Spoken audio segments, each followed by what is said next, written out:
বন্ধুরা, আজকে তোমাদের দেখাবো সোদপুরের বারো মন্দির ঘাট নামে যে পরিচিতি আছে। এক ডাকে সবাই আসে এবং ভগবান মানে যারা ভক্ত, এখানে ঢল নামে ভক্তরা সবাই আসে প্রায় প্রত্যেক দিন। আজ দেখাচ্ছি বারো মন্দির ঘাট।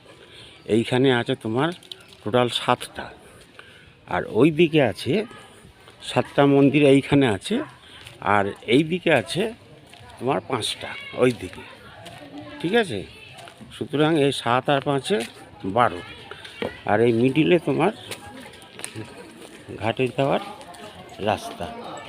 সুতরাং এ দেখো, এখানে একটা শিবের মন্দির, এটা খুবই জাগ্রত এবং ভক্তরা এখানে বেশি ভিড় করে।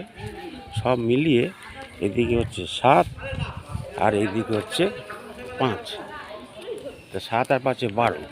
এটাই হচ্ছে বারো মন্দিরের ঘাট। ঠিক আছে।